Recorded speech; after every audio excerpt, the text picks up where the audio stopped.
The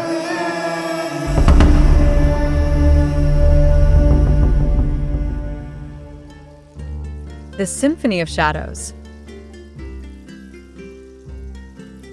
It was a night bathed in moonlight, a night when the world seemed to hold its breath. The kind of night that whispered promises of mystery, of magic, and of the unseen.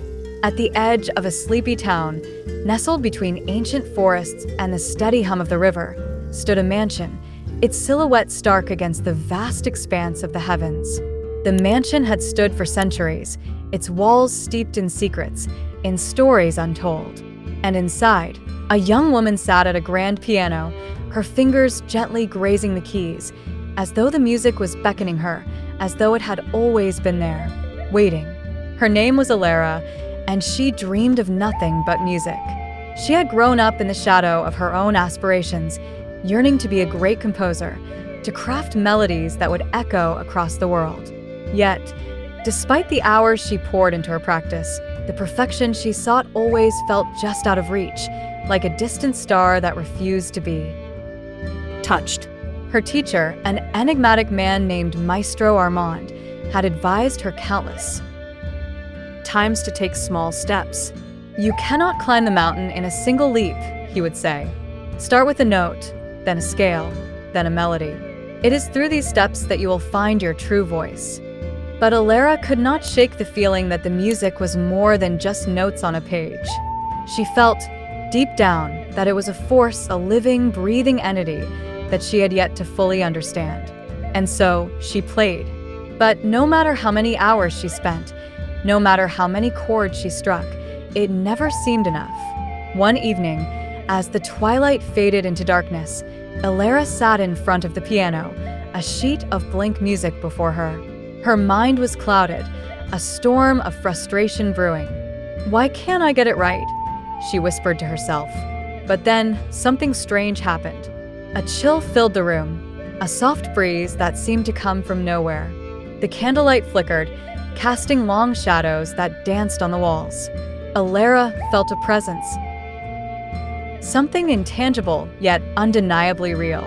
Her fingers hovered over the keys almost involuntarily, and then, as if guided by a force beyond her control, they pressed down.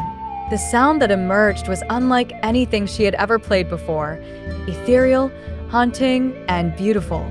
It was as though the piano itself was singing, its voice mingling with hers.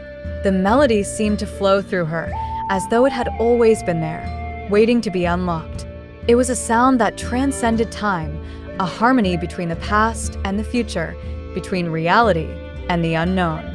For a moment, Elara lost herself in the music, forgetting where she was, who she was.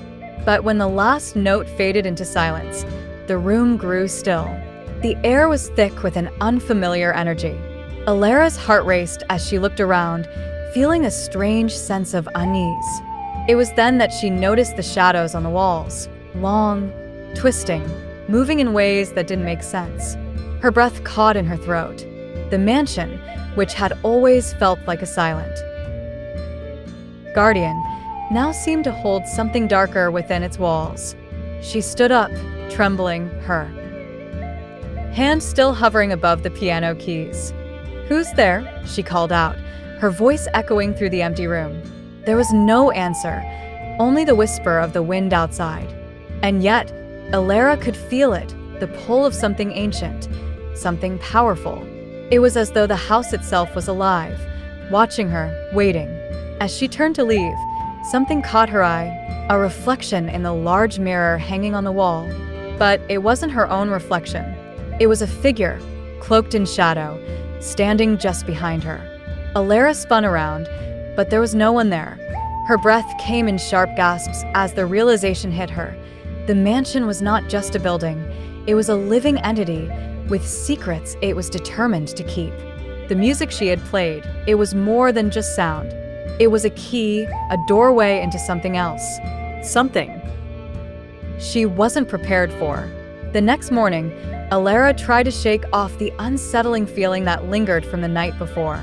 She went through the motions of her daily routine, but the music, the haunting melody, refused to leave her mind. Every time she closed her eyes, she could hear it, feel it, as though it was calling to her. Later that day, Maestro Armand arrived for their lesson. He was a man of few words, always composed, always in control. But Elara could see the flicker of something in his eyes, something he was hiding. As they sat down to practice, she couldn't help but ask, "Master Armand, have you ever felt it? The music, the way it seems to live." The old man's eyes darkened, and for a moment, Elara thought he might say something. But instead, he simply shook his head. Music is a reflection of the soul, Elara. Nothing more, nothing less. But Elara knew better. She had felt it, the presence, the power that surged through her veins when she played. That night, she returned to the mansion, to the grand piano. The shadows were no longer just figments of her imagination. They had become something else, twisting, shifting, as though they were alive, hungry. She sat at the piano, her hands trembling. The keys seemed to hum with anticipation. Elara closed her eyes and let her fingers move across the keys. The melody returned, but this time it was different. It was darker, more intense, as though it was urging her forward. And as the music swelled, the shadows in the room seemed to reach out, to embrace her, to pull her into their depths. She felt herself falling, into the music, into the unknown. And then, she was no longer in the room. She was standing in a vast, endless forest, the trees towering above her like silent sentinels. The air was thick with the scent of earth and moss, and the ground beneath her feet felt soft, alive. She could hear whispers, voices carried on the wind, but no one was there. And then she saw it, a figure, cloaked in shadow, standing at the edge of the trees. It was the same figure from the mirror. "Who are you?" Elara whispered, her voice trembling. The figure did not answer, but it extended a hand toward her. Hesitant, Elara reached out, and as their hands met, a surge of energy coursed through her. It was as though she had become one with the forest, with the music, with everything. In that moment, she understood. The music was not just a creation of her own. It was a force, a conduit between the worlds, between the living and the dead, between the known and the unknown. She was not just a composer, she was a medium, a bridge between these realms. The figure's voice echoed in her mind, soft and soothing. "You have always known, Elara. You have always been part of the symphony. The shadows are not your enemy, they are your guide." The world around her began to dissolve, and she found herself back in the mansion, at the piano. But this time, the shadows no longer scared her. They were a part of her, as much a part of her as the music itself. Elara smiled, her fingers moving effortlessly across the keys, creating a melody that was both familiar and new. It was a song of unity, of connection, of understanding. And as the last note echoed through the room, Elara knew she had found it, the balance she had been searching for. The music was not about perfection. It was about embracing the journey, the steps, the small moments that led to something greater. She had learned that the path to greatness was not a straight line. It was a winding road, filled with twists and turns, with shadows and light.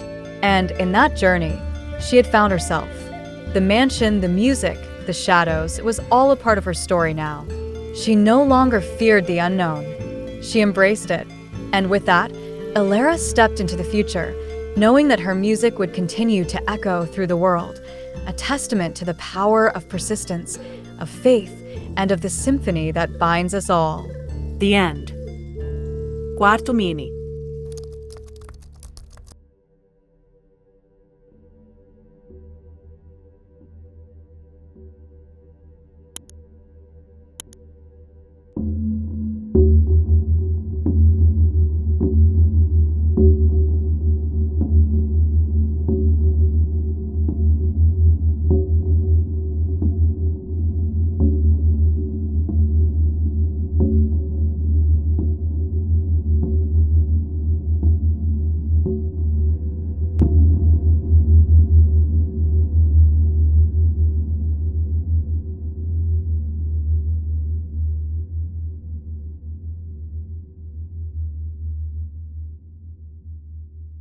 whispering echoes